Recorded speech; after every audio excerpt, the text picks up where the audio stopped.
This is Group 17's presentation on extended producer responsibility. Our group consists of me, Cameron Clark. Ellie Foster. Maddie Robertson. So, a layman term, generally, what is extended producer responsibility? It's the environmental policy approach that aims specifically at dealing with waste streams. The goal is to increase recycling rates at the end of a product's lifetime. For example, single-use plastics, where only 9% are recycled after their one-time use.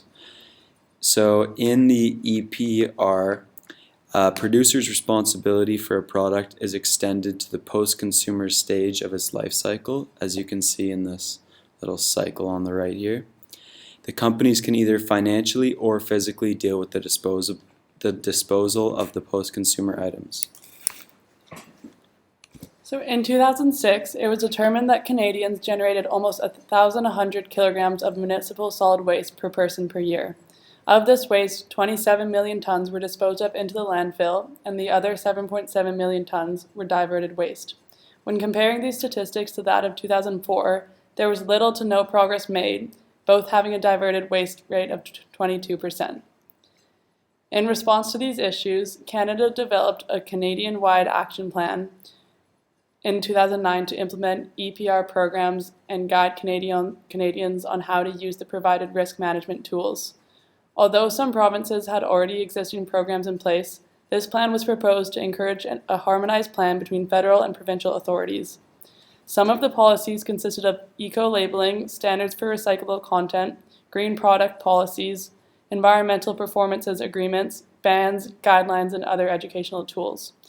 The purpose of this was to promote producer responsibility across Canada in a harmonized manner to reduce the product's overall environmental footprint.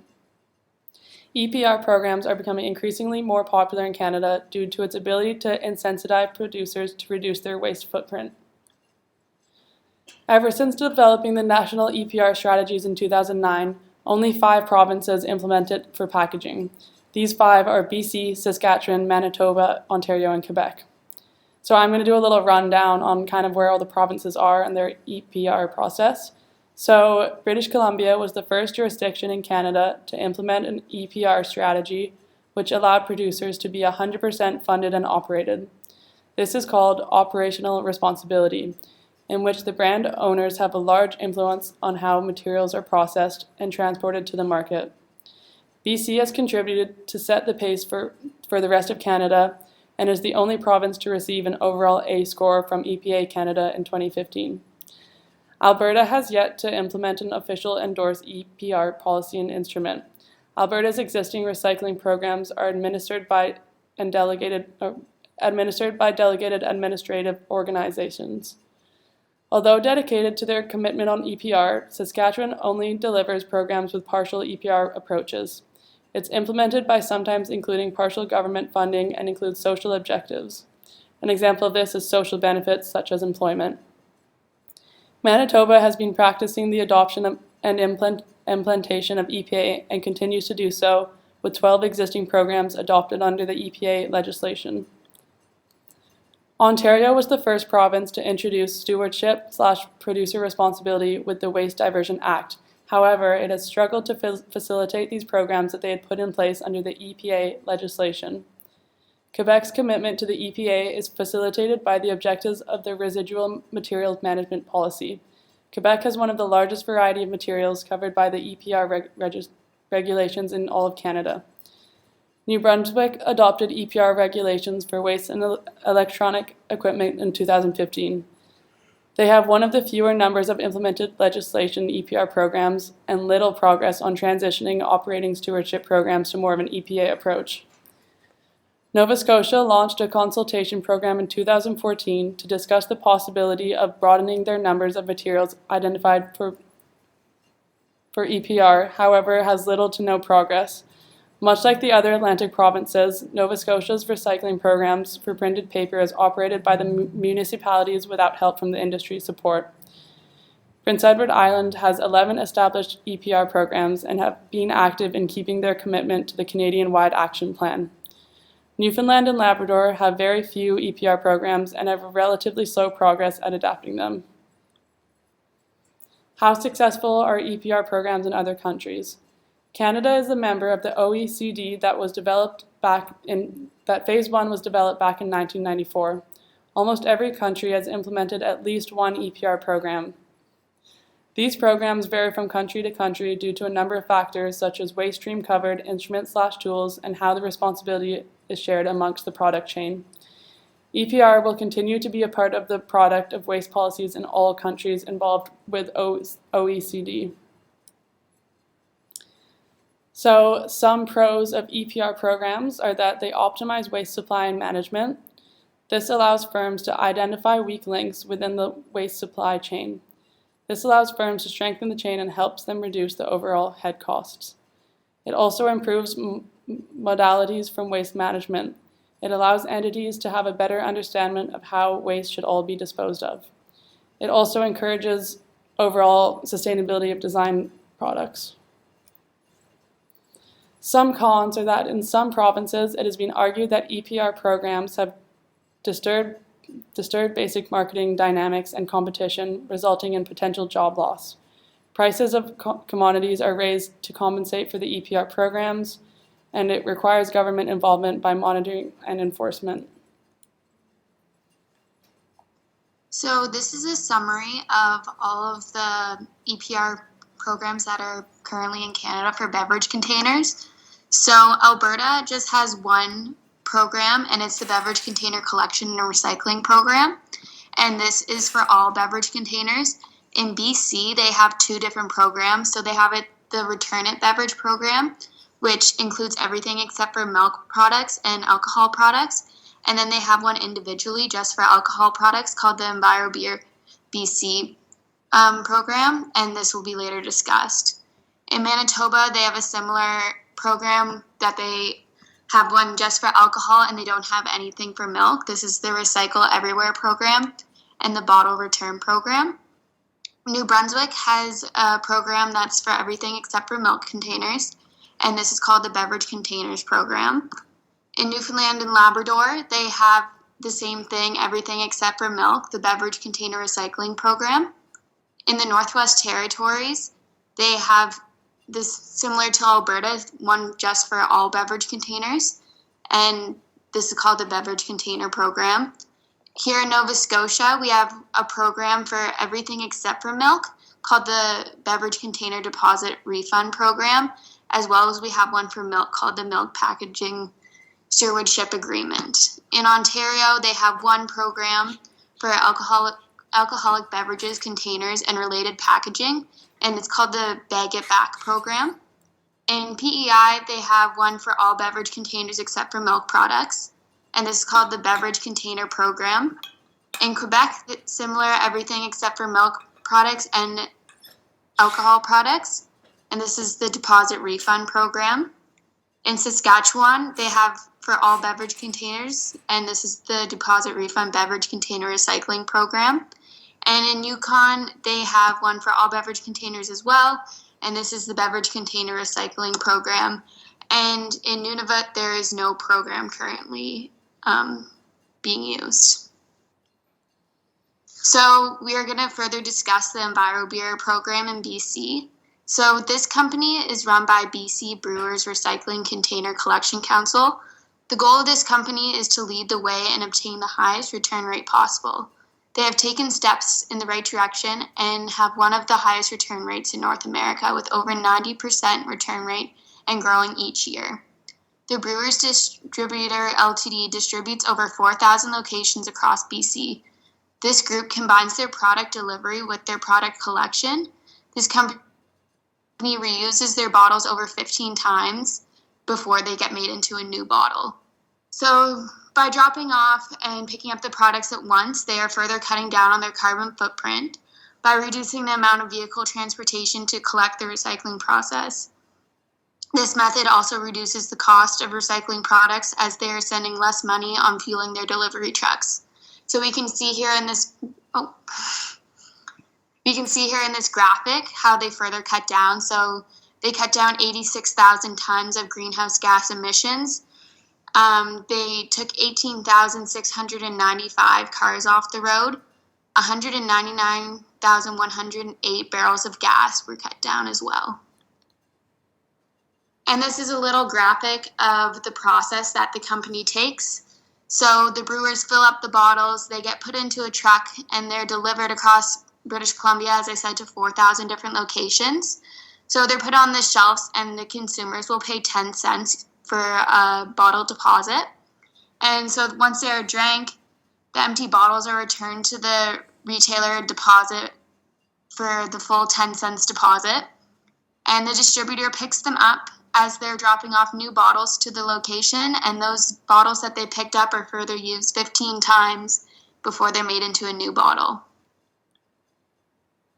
So this is a cost analysis. They're a non-profit organization. So they get money from the 10 cents deposits, from can deposits received, ISB deposits received, and not non-ISB refillable bottles. And this is their income. And then they have to give the money back to people when they are returned. So this is all the negative numbers there. So the same things that are refunded, the cans, the ISB refunds, and the non-ISB refunds. And so by doing this, they make a total of $16,782,650. So why is EPR an important topic for Nova Scotia right now?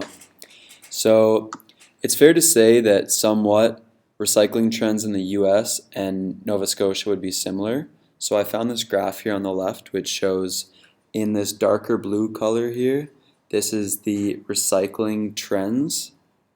And you can see that it plateaued somewhere around 2010.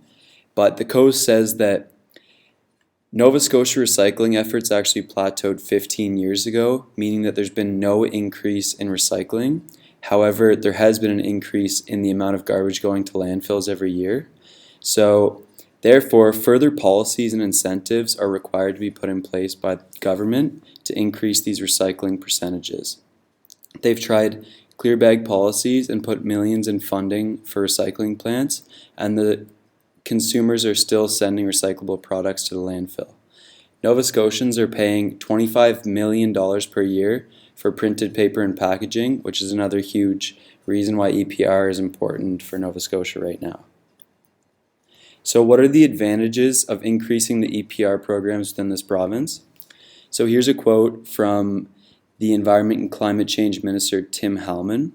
He says that extended producer responsibility is one of the most effective ways to keep waste out of landfills and move us from a throwaway economy to a circular economy, where we're reusing products instead of throwing them away after one use. So another quote from McDougall. She says the gist of EPR is that it shifts the end of life cost to deal with products. In this particular instance, it's printed paper and packaging onto the producer rather than the municipal units, rather than the taxpayer paying directly for it. So in Nova Scotia, large corporations such as Sobeys are overpricing their items to match the already existing price of paper and packaging EPRs in place. However, taxpayers are also paying for this item through their taxes in the recycling. Therefore, they're essentially paying twice to recycle the same item. By increasing the EPRs in the province on such items as PPPs, the general consumer is saving money where it counts on day-to-day items, such as you can see in this photo, your Sobeys bags of chips and boxes of ribs and such. So what are some potential disadvantages? There are some socio-economical issues, such as EPR programs allows materials to be reused throughout the system, which can result in industries and business to sell less product.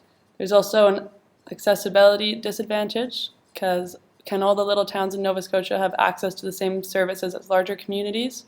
There's governance, accountability, and transparency. Industry-run programs have access to more transparency than that of the governance compared to local governance. Consumer products are susceptible to price increases since companies are required to pay more for recycling products. So I'm going to talk about one of the EPRs in Nova Scotia, and that's the Beverage Container Deposit Refund Program in Nova Scotia. So it's operated by Divert Nova Scotia, who are partners with Enviro depots across the province, which is where you drop off your beer bottles and such.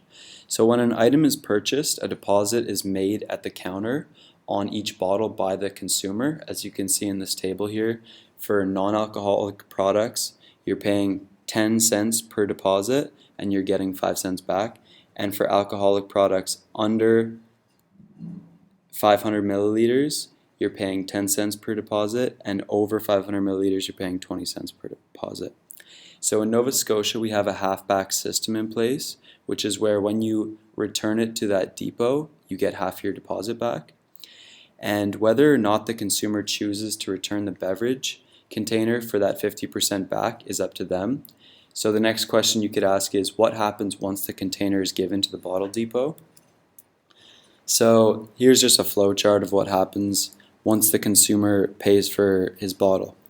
So here you see the consumer paying price and deposit to the retailer, and he drinks his bottle and he takes his bottle and he gives it to the depot and he receives half of his deposit back. That depot then gives your bottle to Divert Nova Scotia and they pay the depot back. The retailer at the same time is giving they're paying their price from the distributor and they're paying a deposit fee. Divert Nova Scotia is what ties the depot with the distributor. They are gaining deposits from the distributor and they're giving the bottles back to the processor to take the material to where it can be processed. So what happens to a container after it is given to the bottle depot? So 43% of what's processed is within Nova Scotia, which creates new beverage containers, can create automotive parts, and it can even be ground up and used to deal with septic drainage. 54%, which is the majority, are aluminum cans, so your beer cans and such, and that's what can be crushed up in Nova Scotia and it's sent to the US, where these aluminum cans can be melted down and turned into new cans within as little as 60 days or 2 months. So that final 3% that's unaccounted for is still processed within North American markets. However, it's converted into things such as beverage containers, housing materials, paper materials, food packaging, and many other items. So you could ask yourself, is this Nova Scotia beverage container refund system truly effective? And my answer is yes. As stated by Divert Nova Scotia, which is a biased opinion, but I agree with them, they state that Nova Scotia consistently has one of the best beverage container return rates in Canada. As you can see from this result table made by Reloop platform, they did an analysis of many different countries and different provinces within those countries, and they stated that Canada, Nova Scotia specifically, has one of the best rates of recycling, where 83% of these single-use bottles are being reused. So you can say that this program, what's effective about it is that it creates an incentive for consumers to recycle their beverage containers. Since you're promising a half back on their deposit, 5 cents per bottle, there's an incentive for them to recycle. As I stated, about 82.9 or 83% of these one-way beverages sold in Nova Scotia are recycled and processed into new items, which is actually a very high percent. This container refund system has also proven to create jobs and stimulate the economy within Nova Scotia.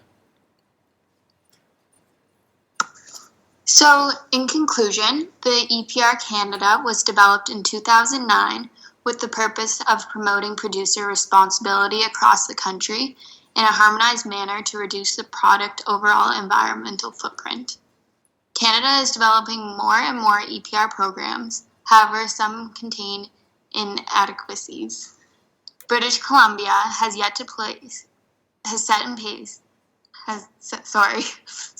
for EPR Canada being the first jurisdiction which allows producers to be 100% funded and operated. EPR is practiced in all provinces and territories besides Nunavut for beverage containers.